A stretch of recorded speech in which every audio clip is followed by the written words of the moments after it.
What is going on, YouTube? Pass the prop back here again. It is NFL Week 14. We got recap, Monday Night Football.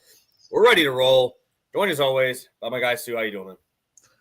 I'm doing good. Fun week. I mean, obviously, the show picks ended up going very, very well. For me, it was a stressful week. I mean, it was probably, to be honest, like the sweatiest week I can remember over the last couple seasons. Like this might, I don't know. I feel like you don't get the good luck swinging in your way too often as a sports bettor. So it felt good to get some like last minute cashes and stuff like that. So very gracious to be sitting here, after a very good week. And hopefully we can keep that going with tonight's primetime football game. Yeah, no, you and me both, bro. You and me both. It was sketchy, man, especially mine, dude. I mean, obviously yours, they were a little sketchy, but like, I don't know. I wasn't as worried about Ridley as I think you probably were. Like, he had open chances. They just didn't pass. Like, that was brutal. Yeah. The thing. And I was not expecting that, right? We were not expecting that. So, yeah, it was interesting. I guess interesting will be the way to say it. Before we get into any recaps here, Stu, what we'll let people trickle in. What caught your eye this weekend? Obviously, a ton of games. We'll just start out with that, with some pretty crazy numbers. All these backup running backs ruined DFS this week because they all went crazy. Last week of fantasy football, regular season. Anything else you wanted to bring up here before we get into our recap? Man, that 1 p.m. slate might have had some of the ugliest games I've ever seen. Giants Saints going on at the same time as Titans Jags. Like, that's got to be like the worst dual stream you could possibly have going. And then at the same time, we got to give respect to the Panthers. I mean, holy shit, these guys. I mean, I was against them last week. Obviously, I didn't bet on the Eagles, but I bet on Shipley. I had the long shots, assuming the Eagles would take care of business. And man, what do the Eagles do? They just keep on, the Panthers every week. They just keep on fighting. They keep on covering. Will be interesting to see that spread next week against Dallas. Yeah, dude. I mean, that New Orleans game was brutal. Obviously, I had a couple bets in that game. That was tough to watch. All right, before we get into anything else, I got to talk about Derek Carr. Okay, bro deserved to get hurt. Okay. And I don't say that. Did you watch how he got hurt? No, I didn't watch. Okay, you're up 3 points, right? All you have to do is hold on to the fucking football, and then you call your own number. You don't run, bro. Like, you have Kamara there. Just hand him the fucking ball. You need 6 yards. Okay, you need 6 yards. Hand off the ball. First off. No, we're going to fake it. QB sneak it out to the side, and then I'm going to try and jump over a guy.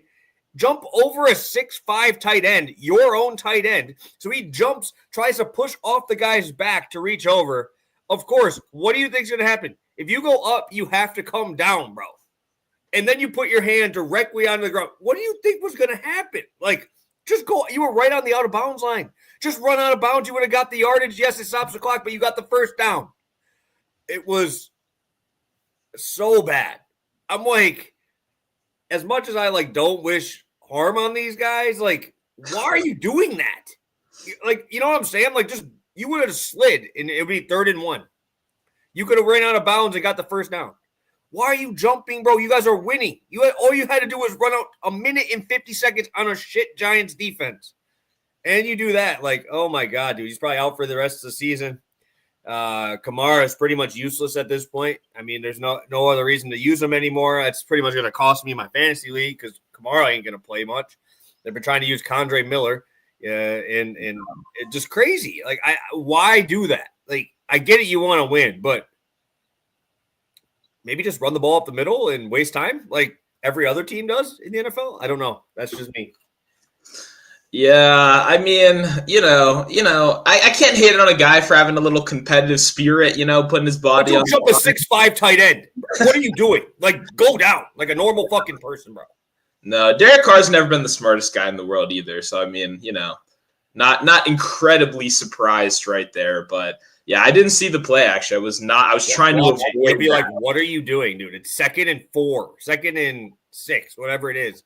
First down wins the game. And then you do that, and he was down, like concussion down, broken hand down, go to the locker room.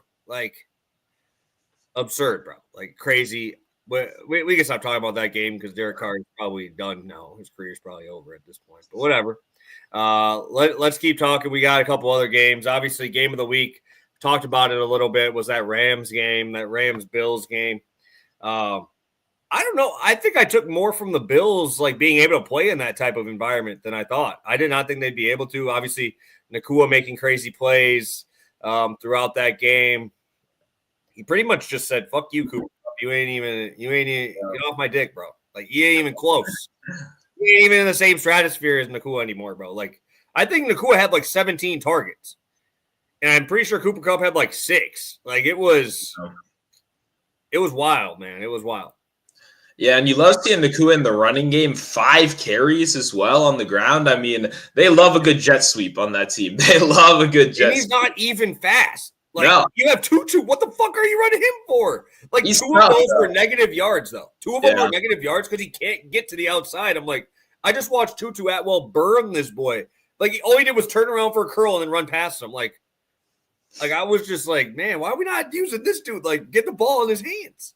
Yeah, honestly, Puka would be good as a distraction on those plays, because obviously the defense is going to be so worried about him. But he's just tough as hell. He's just a fun player to watch. And yeah, as Kupp gets a little bit older, battling, 80 billion injuries over the course of his career, a lot of, wear on those tires. It looks like, Nakua's taking advantage of that. And in this offseason, I was really not drafting Nakua much. I liked a lot of the Cooper Kupp prices. I thought it wasn't really fair. But it's looking like the market was right on that. It's looking like Nakua's kind of ascending into that, true 1A role on the team. So definitely going to be something to monitor going forward. I'm betting his yards are going to be like 80 plus for the rest of the season. Yeah, it's just tough because the Rams just want to run the ball so much, and I don't really understand why. And then they finally are like, oh, we're not that good at running the football. Let's throw it. And Stafford just nukes them in that game for 325 and 2 touchdowns. One other one, I know this one's going to hurt a little bit. I know we talked about dogs on the show. Man, the Bears took a fucking beat down, motherfucker. Man, they got spanked. I don't even know what to say. They got absolutely murdered, bro. No chance from the beginning. 4 straight 3-and-outs to start the game. You're down 21. It was just an absolute beatdown. Absolute beatdown. Like, whatever the Niners wanted to do, they could do. Purdy had 250 passing yards in the first half on these dudes. Garendo had 100. Like, oh my God, dude. They got absolutely worked. And yeah, Caleb Williams came in the second half and gave you garbage yards and made it not look awful. And, he still hasn't thrown a pick in 300 whatever pass attempts. Well, no shit. They're running prevent for the entire second half, bro. Yeah, I mean, I will say the Bears have now faced like 4 straight teams that are like top 8 in EPA per play. The last 3 matchups they had were brutal. I figured like the 49ers kind of suck without Bosa. Like that was kind of the thought part. Like that's what I thought too. Yeah. But holy shit. Like you said, within a possession of the game, you were like, oh yeah, we were so wrong. Like so incredibly wrong. But still, I'm really not jumping on the 49ers bandwagon yet. I'm not. I'm just bashing out bad. That Bears defense. I was going to say, I think a lot of people are ready to jump back fully on the train. I think that was a little bit more telling about the Bears level than anything else because that was just a good old-fashioned beatdown. It wasn't close, like you said, for like a second of that game. It was over after the first quarter. So unfortunate right there. Kind of reminded me a little almost of the Titans last week, where every time they touched the ball, immediately lost it back to the other team. Yeah, so there's that one. Obviously, we'll talk about one more thing. And how in the world can someone not love Jameis Winston, bro? Like, this dude, how bad he looked in the first half, bro. It was like 4 for 11, 80 yards.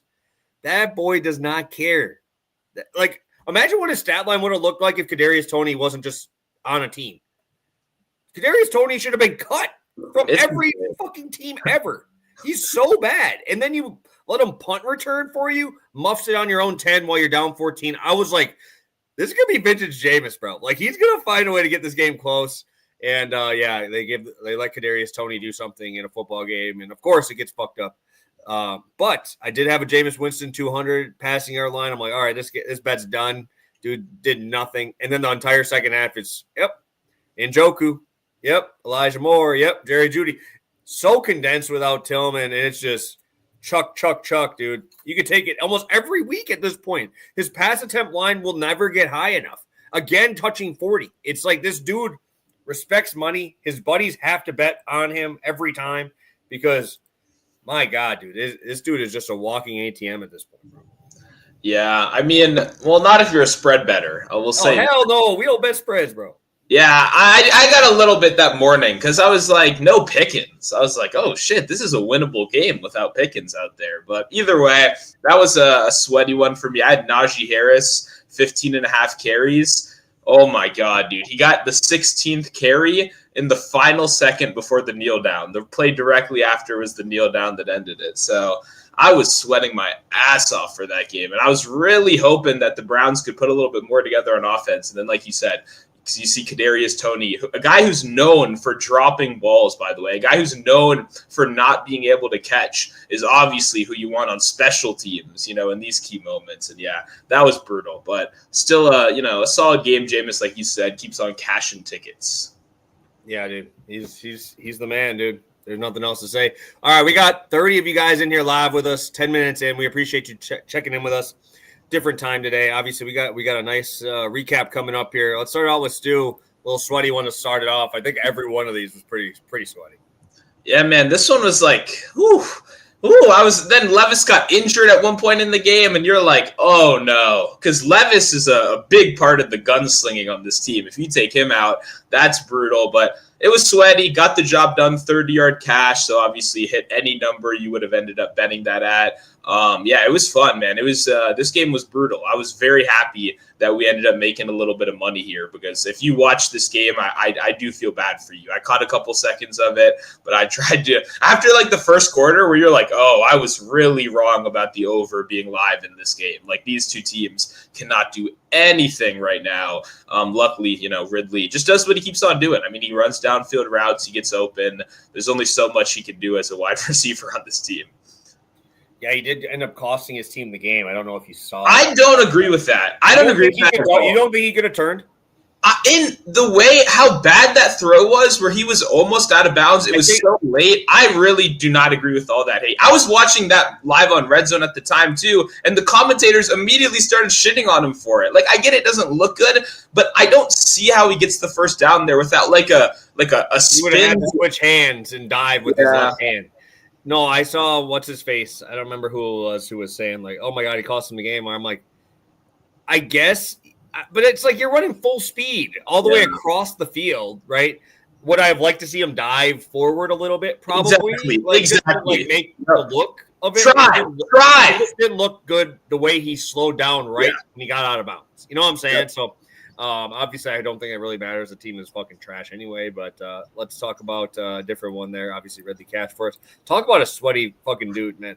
Let's get this quick out of the way. Kirk Cousins is god fucking awful, bro. That dude sucks. That dude sucks. Like, it was – man, dude, Justin Jefferson can hide a lot of shit, bro. Like, god damn, bro.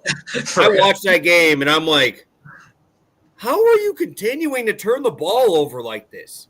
Like – you have to know, like, Bijan didn't even really do much receiving. And I know a lot of people liked receiving, but that dude was getting freaking – there was no chance he could get out of the backfield. He was blocking the entire time. They were sending the house, which honestly is not a bad idea then. Send the house, can't get anywhere. And Bijan, dude, phenomenal pass blocker. Shout out Bijan for that, bro. Like, he took a couple dudes out on that, and I love to see it. But, yeah, shout out Bijan. Gave him a 6-yard carry at the end of the game that meant absolutely nothing on a 2-minute drill. They had Algier, bro, like in the game in some of those pressure spots. Like, damn. But, hey, volume is king, bro. Volume is king. And Bijan continues to show off there. Worst part is I guess not the worst part because Bijan's going to continue to be a huge part in this game or in this team, but they still can win this division. That's crazy for how shit they've looked. They were just trying to hold on to the division. Now I believe Tampa's in charge of that division now. So God damn, man. Tampa That division is so trash. Yeah. Like, if you watch that Tampa game, you got to be like, is this Little League? Like, what the fuck? I was watching that game, the Tampa Raiders game. It was brutal. These were this game and the Tampa game were the ones I had up as my main screen games. Oh, my God. Luckily, this saved me a little bit, tailing your bet here, but I had Bijan receiving solo a lot. And a big part of it is what you said was they blitz like hell. He's a good pass blocker. I'm thinking any offensive coordinator in the league is going to have 3-4 screen passes designed, ready to go for Bijan to alleviate that pressure. So you're not getting, because Cousins can't move. The guy can't move at all. So he can't do it himself. So you got to design plays for him to do so. That did not happen, obviously. He was not, Ray McLeod got a screen or two. But yeah, it was. This game fucking sucked. I hated this game so much. I hope Penix starts next. Let's just be done with Kirk Cousins. Yeah, dude, it was bad. Those turnovers were bad, and I thought that was going to cost me this bet. But hey, which should have been easy, by the way, because Bijan destroyed to start the game. I mean, like, he had 60 something in the first half. Yeah, and it was. I just like the volume, and talk about volume. This dude got so many fucking targets, even without AOC out there. Yeah, I mean, honestly, thank God AOC. I mean, I messed up. I was shit talking him the other week. The guy looks good. I stopped shit talking him. I'm like, oh, okay, maybe he's got something. And then he looks awful. But luckily, Ritter actually came in and started feeding. So that was very nice to see. But yeah, Jacoby Myers, it was just a volume play. Like we said at the end of the day, I was looking at him and Bowers. Obviously, very glad that I ended up choosing Myers because the other Meyer was super involved. He was taking a lot away from Brock Bowers. I get having two really good tight ends, but I mean, Bowers is a really, really good tight end, so might want to, get him a couple extra targets there. But it was great. Myers, was a little sweaty. Like I said, this one was another one that came down to pretty much the last minute here, but got the job done. If you were watching in real time too, he originally was recorded at 61 yards. They then bumped it up in real time to 62, and then he got another catch, so it cashed everything in the end. But that was like sweaty to see the ESPN ticker in real time go from 61 to 60. You're like, wait, is this real? Like, is FanDuel good with this? Is DraftKings good with it? Okay.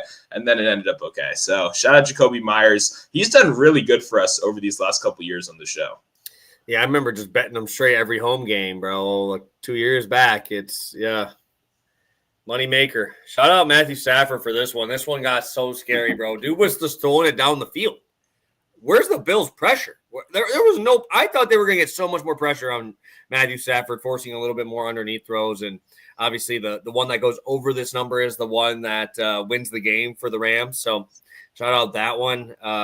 Stafford looked great. Man, I really, really, really don't know what to say about that Bills defense, man. Like, they got to get a 1 or 2 seed. Really, they're going to need to play in those cold weather games, I think, because that's kind of where they get that huge advantage. But, can you think of a worse spot for these guys right now? You're going to LA, tough spot. You're 3-point road dog.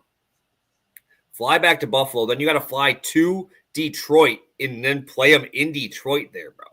Yeah. Like, hell of a spot there for scheduling, but I mean, Josh Allen's a dog, man. I don't even care. I think he kind of just pretty much said, fuck it, I'm going to win the MVP on that shit, bro. Like, you ain't seeing numbers like that. 6 tutties? 3 rushing, 3 passing? With no Keon Coleman or your number 1 option in Kincaid, and he still did that, bro. That's what I'm saying. Like, you're throwing number 2 receiver Mac Hollins. Like, and he's putting up those type of numbers. Mac Hollins, who doesn't believe in shoes, is your number 2. It's crazy. How is this man going up for almost 350 with Shakir, a slow-ass Amari Cooper, and Dawson Knox, who's 35 and a pass blocker at this point? Yeah. Shout out Josh Allen, bro. Goddamn, dude. That dude winning fantasy leagues. Hopefully you didn't play him this week, but, man. Shout out Stafford. Last play of the game for that offense get it done. So, man, this show is sweaty. This was one of the crazier ones we've had in a while. There, I'm curious too if anyone in the chat has odds for Josh Allen MVP right now. I'm curious what those are at because it's been sitting at even money for a little bit. And I'm curious, if it would have moved from there. I don't have it up in front of me, but if someone does want to check on that, that would be much appreciated. Yeah, I'd be interested. That'd be something definitely to look at. Let's with all just so we can speed up this show. We got 35 you guys in here with the long shots losing. I think we had 3 of them. Moves us to 51, 36, 14.1 units. Hell of a week. Pretty crazy. Minus 450 now to get a Josh Allen line. I mean, I don't think Lamar wins it, but I mean, if they lose again next week, which could happen, I mean, I don't think Josh Allen has a bad week because that Lions defense is fucking bad, dude. Like that secondary is bad. Like Yeah. I'm probably hammering Josh Allen next week for shit because I don't think they can have it high enough. Because we talk about those games where it matters quite a bit. And Josh Allen ran 11 times Yeah. in that game. You know what I mean? We talk about that all the time where it's like big games.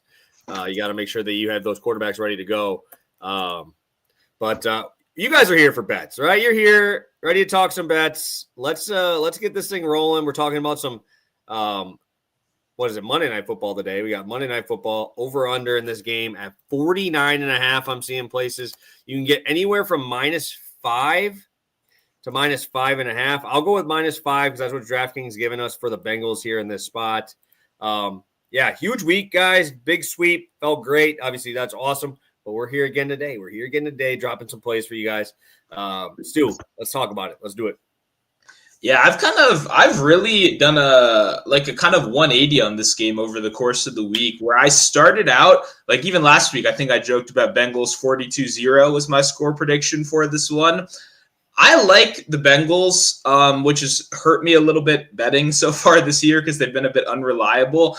The real question you have to answer is, can the Bengals defense stop anything at all? Because Cooper Rush isn't particularly good. This Cowboys offense isn't particularly good.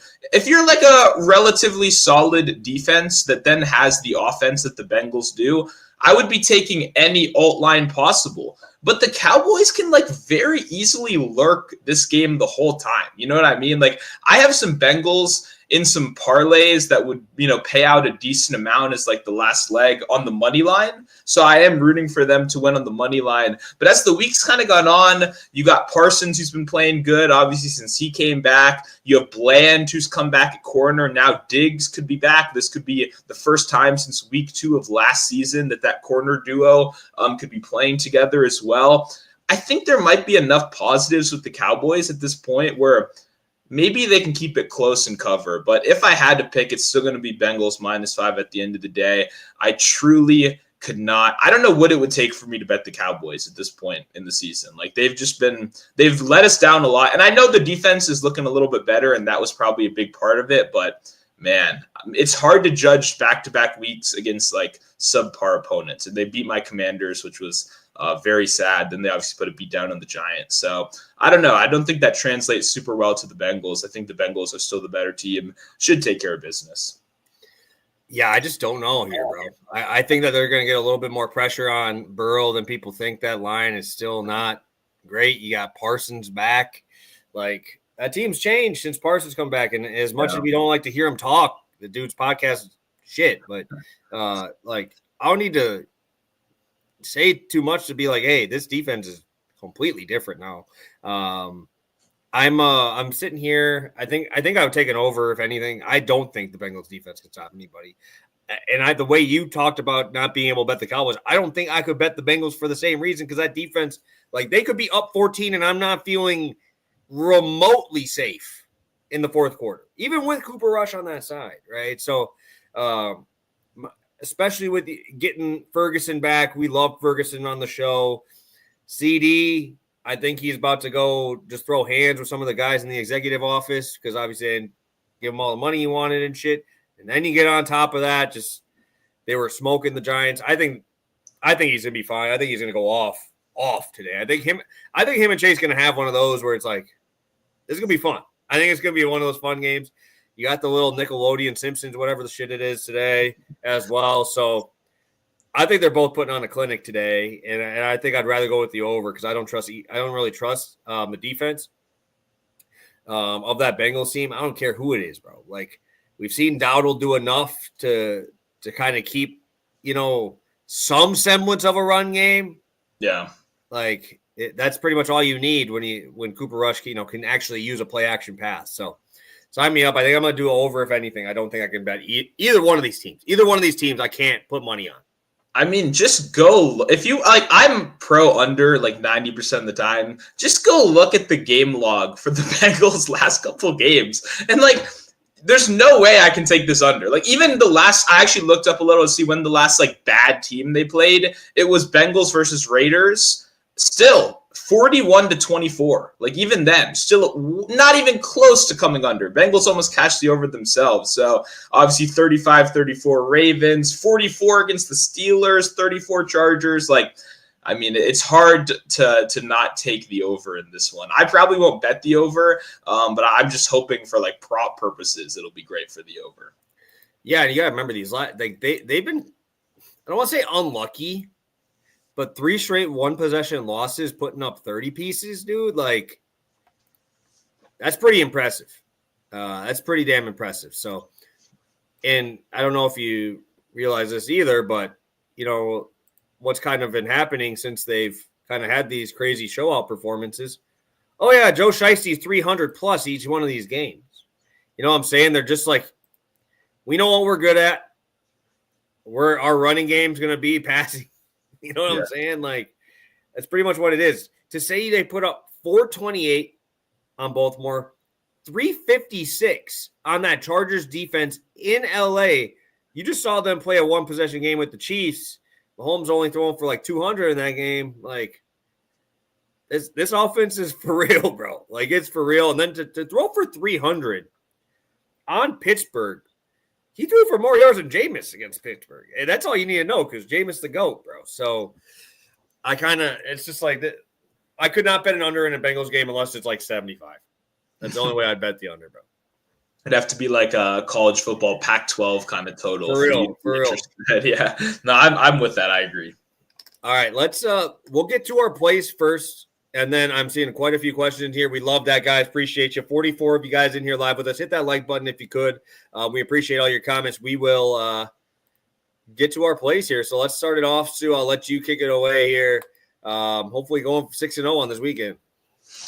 Yeah, that would be nice. And we're gonna mix it up a little bit. A lot of star power in this team. We're gonna go to Mike Gesicki, a guy I think is a little bit undervalued in this offense. 25 receiving yards, widely available across the board, -108, best price at FanDuel right now. For me, the biggest thing right here is kind of simple. It's like, this is a line that I would have set in like the low to mid 30s. So seeing a 25 kind of makes you think like, what could go wrong here that Gesicki could lose this? Because over the last 5 games, he's missed this once where he had 0 yards on 2 targets. But even with that miss, during that last 5-game span, still averaging 6 targets per game, almost 50 yards. He's been very consistent, and he's been breaking off big plays. When you bet on tight ends a lot, you realize a lot of these guys are not dependable after the catch whatsoever. Most are pretty much a 0 after the catch. You're betting on what they get and not much else. Gesicki is one of the guys, and I think a big reason why he's such a good fit in this Bengals offense is he's a pretty dependable yak threat. Like, he is great after the catch. He can make plays happen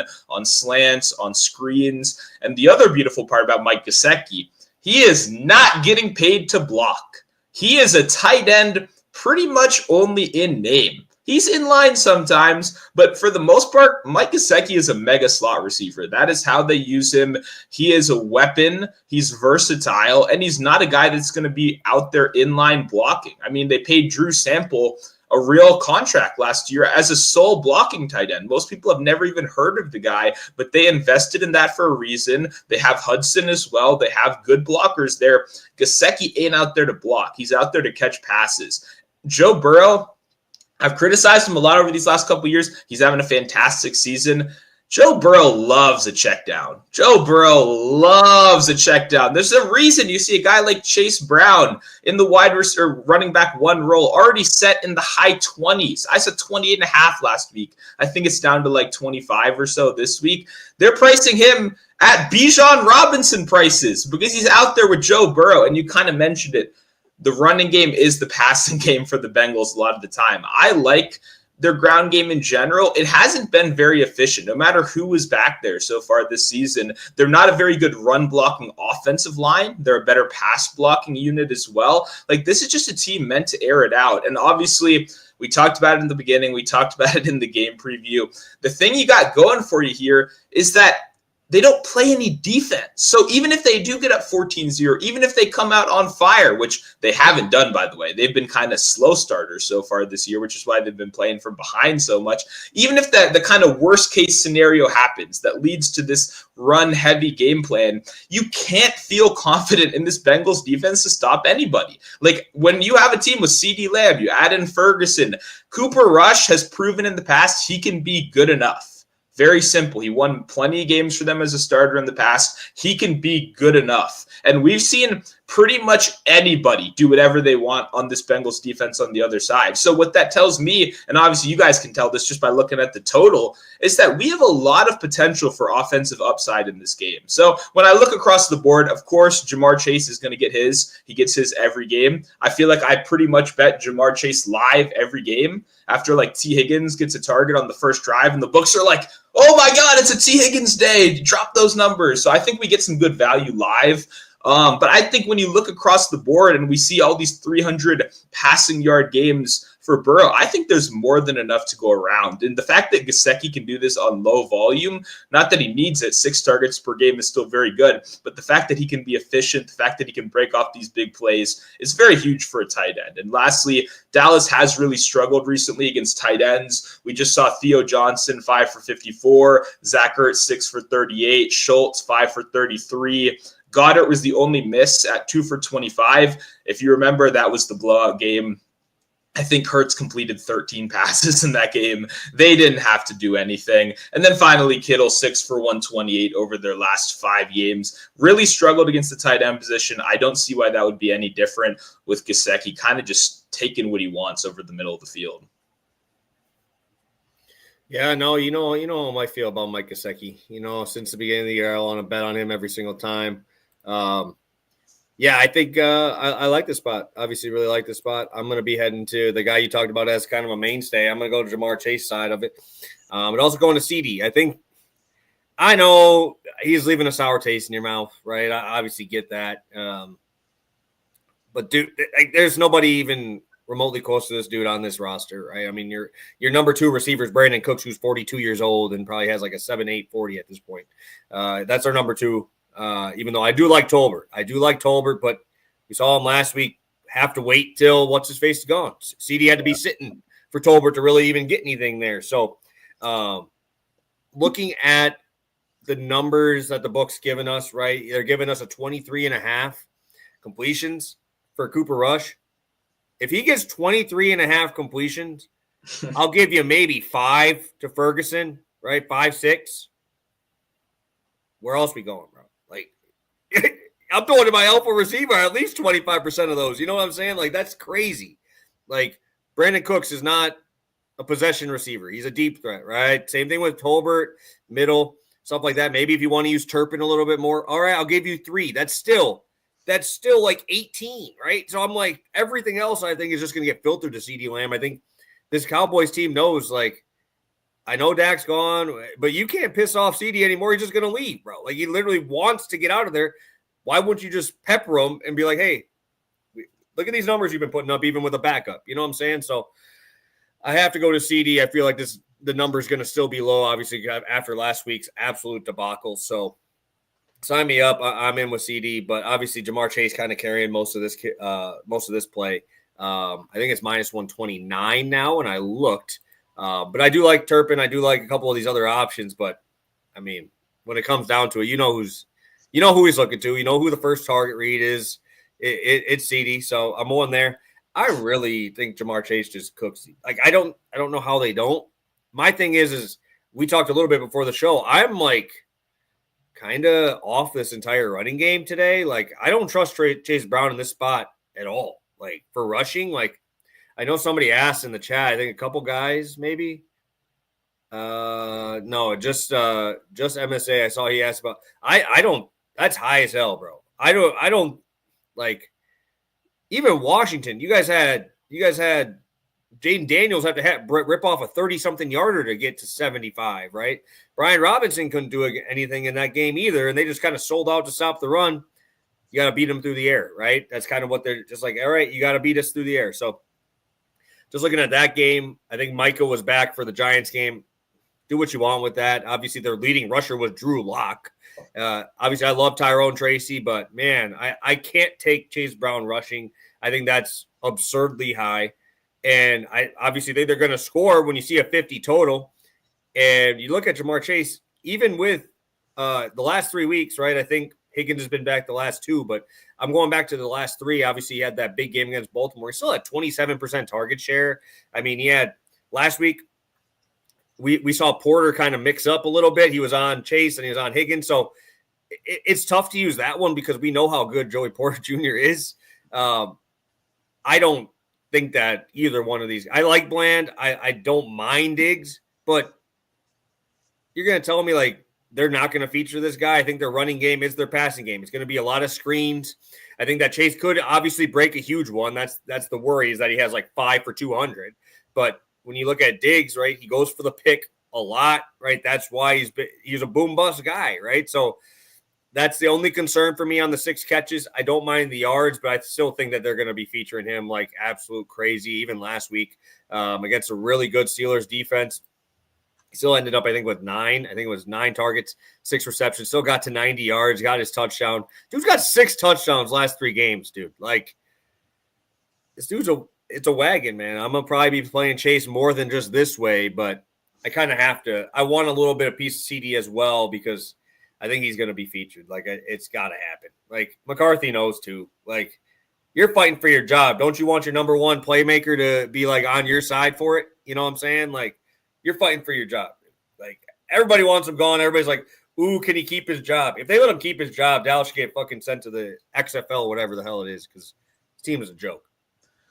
Yeah, and my biggest thing, too, is when you look at both of these wide receivers, maybe outside of peak Tyreek Hill, I don't think there's any better wide receivers in terms of getting targets within like 3 yards of the line of scrimmage. Like this short, easy, like simple targets that are so easy to convert and are like fantastic for reception props. Like that's why I love Chase so much. He gets so many design targets. They use him in a lot of creative ways. And it's the same thing with CeeDee Lamb. And that's what you want. We always talk about it. You want to be on the same side as the coaching staff. And these are the guys that get featured in those easy, get this talented player the ball and let him cook with it. So definitely like this. If this game, stays remotely close, then this is obviously going to hit. Yeah, and that's the thing is like if the Bengals get up 21-0, bro, right, and it's kind of out of hand, you got to think Jamar Chase has a pretty big hand in that, right? Oh, yeah. You get into 21, you know what I'm saying? So I also need Jamar Chase in fantasy. I'm not on my team, but on the for me to get a number 1 seed in fantasy, I need Jamar Chase to absolutely cook tonight. So sign me up for that too. So let's take a look. We got a ton of questions. We appreciate it. All right, let's just do a quick recap, Stu, and then we'll get to some questions here just so we can get that out of the way. For the 60 people that are in here live, we saw a lot of you guys just jump in here. Quick recap. Sounds good. I'm going Mike Gesicki, 25-plus receiving yards, minus 108 on FanDuel. Played to 26.5. Beautiful. I'll be on CD 5 catches, Jamar Chase 6, minus 120. I think it's at 128 now on FanDuel. It's moving, which obviously – I kind of expected to do that because I'm sure people are trying to throw them parlays in at the beginning of the day here. So let's get to some questions, guys. Hey, yeah, Plus Money Bob's got that. Hit that like button, especially new guys popping in here. We appreciate you. We'll start with MCI here. Last one I see on here. We got, do you like Burrow at 9.5 yards rushing, thinking Dallas forces him to scramble? It's a different defense. You know what I'm saying? Like, that's what I'm saying. You saw Locke and you saw Jane Daniels rip off some pretty big ones there against this Dallas defense. I don't mind this one. I just don't know if it would be more of like, maybe I just go up even higher. You know what I'm saying? Like maybe I just do a ladder instead of playing the straight. But that's just me. That's kind of the way I always think about these quarterback ones because, you get a 25-yard carry for a quarterback, especially for a quarterback that doesn't run much. Those odds go crazy the higher you go up. Yeah, no, I was thinking about that as well, honestly. For me, My biggest thing is I actually do like this. I think it's a good sneaky spot. I think the concern is just game script. I think the way I'd go about it is, and now I probably actually will do this, if the game is really close or competitive and Burrow doesn't run early, which he's not likely to, right? This 9.5, you're not asking for high volume. Joe Burrow has like 0 designed runs. So all your volume is from efficiency. So when you have an efficiency bet like that, if you go the first drive or two without getting it, suddenly that's going to be at 4.5. That's going to be at 3.5. And it makes it just that much easier to get over with one scramble. So I think live betting would probably be the way to go about it. Because like you said, obviously Dallas with Parsons can get pressure. They can be a good D line right there. Just Burrow is going to be less inclined to drop back if they're winning the whole time, right? There's going to be less reason to pass the ball, which means less opportunities for those sacks and pressures. So I like it, but I probably would look to play it live. Awesome. MSA talking about Joe Burrow completions as well. I think I would lean there too. I'd probably lean over in that one.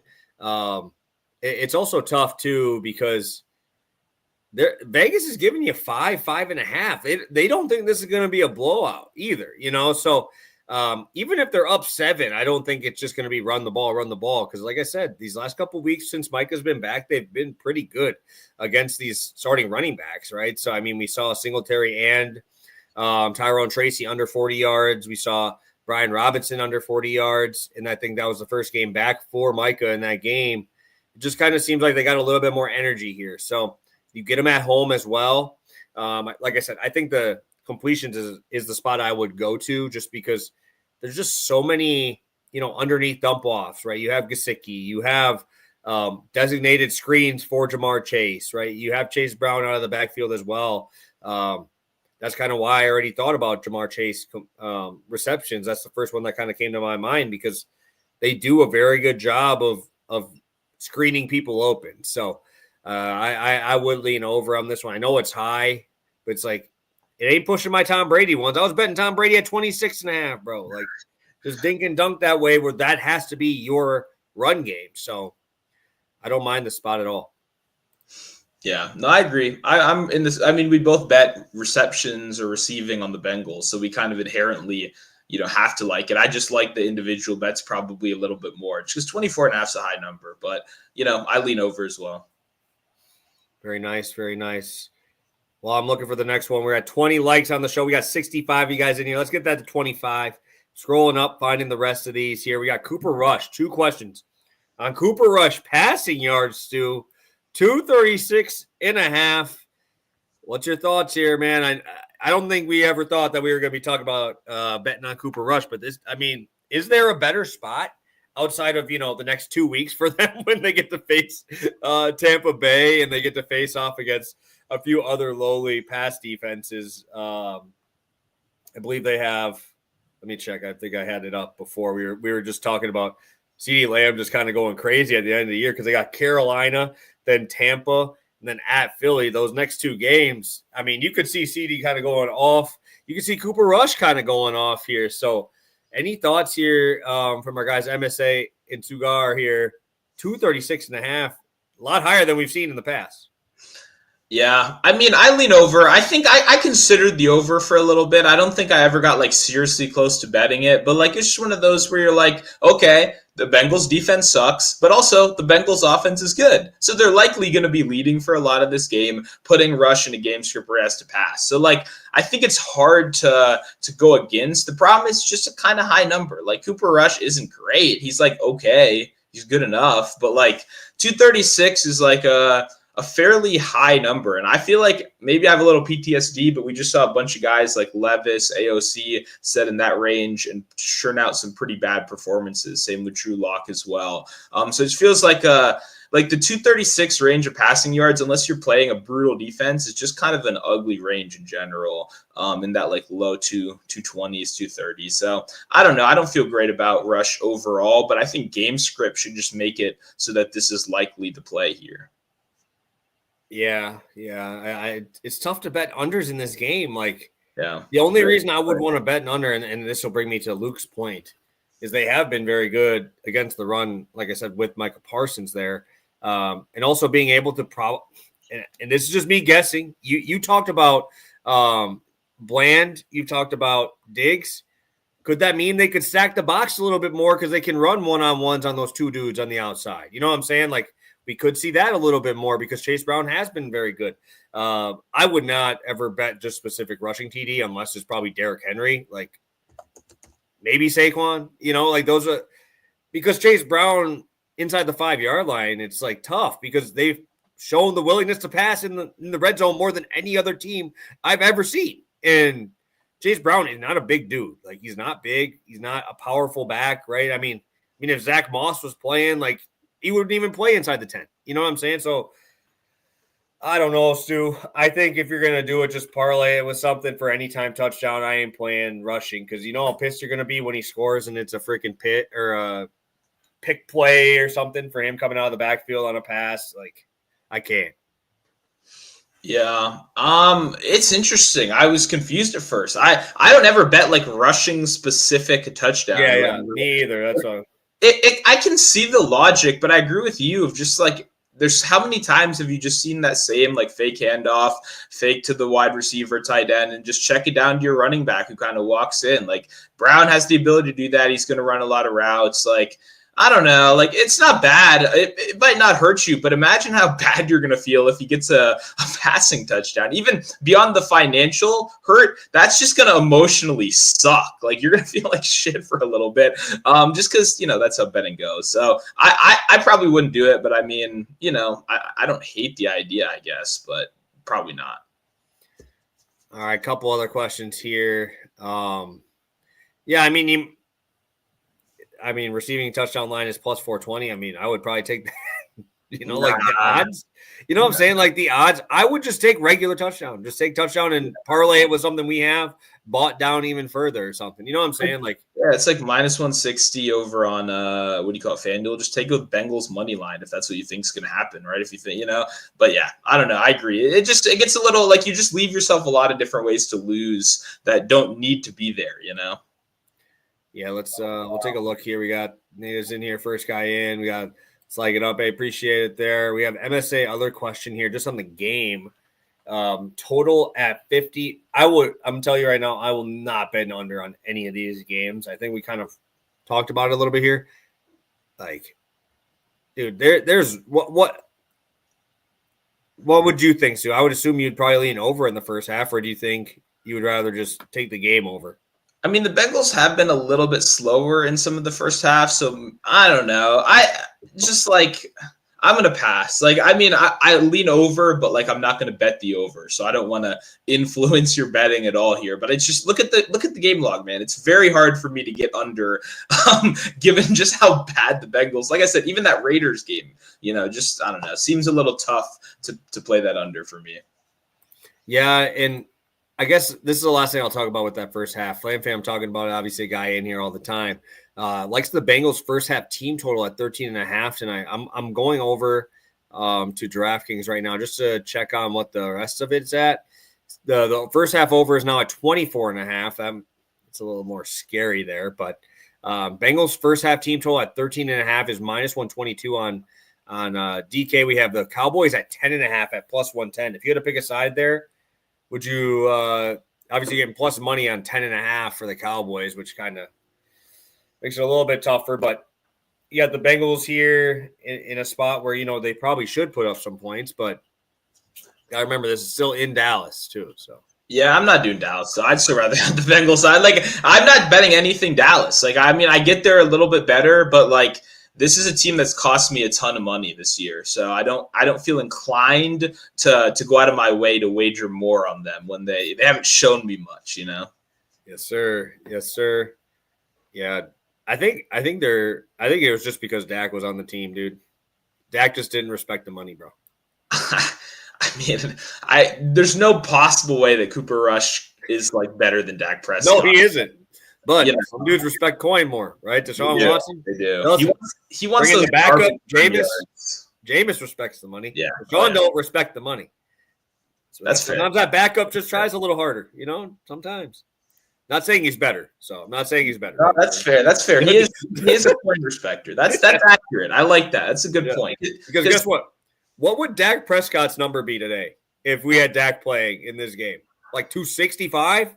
I think it'd be like 270, close like 281 kind of That's thing. what I'm saying. Like, guy can respect coin, be 50 yards lower, and still, boy wants to make money for the guys. And Dak would go for 300 with somehow like 90 of it going to Tolbert, and they lose by 24. So it wouldn't be any better. All right, let's. I don't think we have anything else. I guess, Cody, I don't know how to really answer this. For what's your live angles for ladders? I don't really ladder live too much. It's not really a way I do it because books are not stupid. Like, if they see a team's down 20, they're obviously going to give those lines pretty damn high for the other side, assuming they're going to pass. I don't know. I don't really know if I have a favorite live angles for ladders per se. I guess for ladders that I do like to take, the only ones I really play that much are reception ladders and quarterback rushing ladders. Those are pretty much the only ladders I do. I don't really do any other ladders outside of like alt point rebounds, assists in NBA or something. Well, I'll say one that applies for tonight as well. Backup running backs when you're kicking the other team's ass. I think Khalil Herbert could be a little bit live if they're up big in this game tonight. Ray Davis would be the most notable name if you're in the 4for4 Discord, or if you're, just an active live bettor at all. Ray Davis has been a fantastic target so far this year in terms of live betting, as a guy that comes in late, gets work. Just those kind of guys for me. I'm a big fan of role players elevated into higher roles and trying to take advantage of that. Missing Parker Washington last week was my biggest L of the season. Like, staring at that number and going like, you know what? I just don't think he's that good. I'm not going to bet it. And then immediately coming out, this wasn't this week, this was last week, and Washington going for like 80 or whatever, that would have cashed some insane alt lines. So I was really pissed at missing that. But those kind of things, I like backups getting elevated into higher usage roles. Yes, sir. Yes, sir. Hey, appreciate you, my guy. Appreciate your fantasy better. He's got a question for us. Last one before we head out today. T. Higgins has covered his longest reception in 4 straight games, 24, 25, 42, and 31. Have you thought about anything in terms of the longest reception line today? Let me pull up FanDuel right now just so I can kind of see where we're at with some of these now, because I'm sure – if you're able to kind of catch those, I'm sure a lot of spots will be a little bit higher. We have Joe Burrow's longest completion at 38.5. And then just kind of looking at those longest receptions, you can find T. Higgins is minus 290 for a 20-yarder, plus 140 for a 30-yarder. Any thoughts here, Stu? And you're more in this range than I am. I don't really bet longest reception too much, or longest completion or anything like that. So I'll kick this to you. Yeah, I like it. I mean, Higgins is one of those guys that is kind of always pretty live for this market, just with how he's built and the kind of routes he runs. My one thing is this year, I've noticed a lot more like short yardage T. Higgins. Like, I think in the past, he was a little bit more exclusively a downfield threat, but his game is a little bit more well-rounded. But I think what he has going for him here is I think Bland likely does see a lot of chase in this one. Maybe not shadowing, but I would say he probably follows him a solid amount. I would like the matchup on the outside, no matter who it is, a lot more. So I think Higgins probably has a good game. But I don't know. It's kind of tough to decide between Higgins, Chase, these guys when they're all healthy. It's incredibly tough. I like your strategy of going with the alt line, but I don't mind this at all. I would probably scale down a little bit, just because it's a risky bet in an offense like this. But man, he should have a pretty good matchup whether Diggs is out there or not. Because I kind of like Higgins or either of these guys to kind of do well against Diggs out there. But if he's not, then we're going to like a practice squad corner, which is pretty awesome. Yeah, and the tough part is that we really don't see Higgins run slot that much. So obviously the longest reception is going to be a lot more live for him. We've seen Chase, they just move Chase wherever he wants. Like Chase doesn't stay anywhere. He's in the left slot, right slot, everywhere. That's what makes him so good. That's why usually when I bet on somebody here, it's usually Jamar Chase, just because just a lot more ways to get him the ball. But yeah, definitely don't mind that. And mind you, Joe Burrow's actually had a 40-yard completion in his last 5 games. And we go down this list. It's Philly, Vegas. I don't even know if that defense counts, but Baltimore, Chargers, right? I mean, Pittsburgh had a 40-yard completion, every single one of those. So definitely a spot that possibly I'm assuming is going to get bet up as well. So if you wanted to grab that now, it's a 38.5 line. So you got any long shots? We'll get to that. I know this show usually doesn't go this long, but we appreciate all the questions. You got 50 of you guys in here. Appreciate you. You have a long shot that you want to get to here at all, Stu? Or Yeah, I mean, I don't have like a well-researched one. I just have like Kevontae Turpin gets a bet for a touchdown at plus 700 if I see it, and I saw it, so I took it. Like, simple as that. Turpin can get it done on special teams. He can get it done now as a wide receiver. Like, it's a plus 700 touchdown once again. Probably not likely to hit, but I do like our chances here. He's just one of those guys that I will always back in primetime. I got to figure out a way to play his receiving yards. I'm going to wait though, because it was 11.5 this morning. It's already up to 14.5. There's got to be some sharp money going to coming in on the under at some point. Like, I love Turpin, but a guy that plays like no snaps with now Cooks and Ferguson back, some sharp money's got to come in on the under at some point. So I'm going to hopefully wait for somebody to buy back a little bit, because right now I think you're buying at the peak of market. But I do like some Turpin long shots in general. That's just my guy. I mean, he always gets the job done when I bet on him, and he's explosive as hell. How could you not root for a guy like that? That one of the guys that kind of deserves to have had a role sooner in the NFL, and more of these players need to be discovered, that aren't the biggest dudes in the world, but they make fucking plays. And that's exactly what Turpin does. You want to give me odds there so I can put it on the screen? 700, plus 700. All right, I think I'm going to be lame this week. So kind of have to be. I'm just going to go to the two guys I was betting on before, but just in those long specials, just to combine for 200 receiving yards. I think Chase could just do it by himself. Honestly, I could see that happening. We've seen big plays kind of happen. We could talk about the Terry McLaurin one-toe or blue in the face, but you knew it was coming, and you still gave up a 90-yard touchdown to Terry McLaurin. Like, you knew it was coming. You knew who he was throwing to, and you still couldn't stop it, right? And when it comes down to it, I'm going to take the one on that side. We've seen the Bengals get torched by pretty much every number one that they've played against. Obviously, you can just, if you want, let's just go back to last week. I mean, Pickens had 80 yards or 75 yards on 3 catches in that game, and they just kind of ran all over him in that one. But we've seen Russ, even in that game against, like, Russ just threw for 400. I hope people know, like, they just threw for 400 fucking yards on this dude.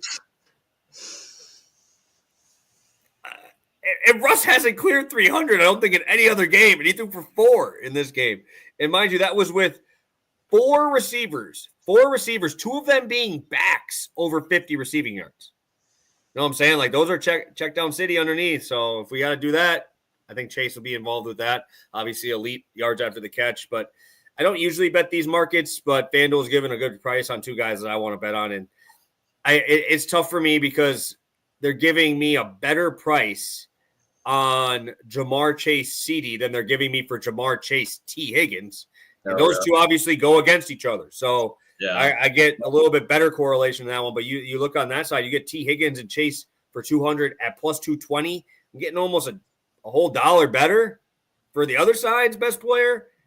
I think I kind of got to go there because I don't see, like I said, I'm not a big Chase Brown guy on the ground tonight. And if it comes down to it, I think it's going to have to be Jamar Chase or some other guys through the air in this one. Yeah, no, I like it. Like you said, it's correlating. I would definitely not play that Higgins Chase one. And Chase is one of the only guys that can get 200 yards on his own. I mean, easy. Like, we've seen it multiple times this year.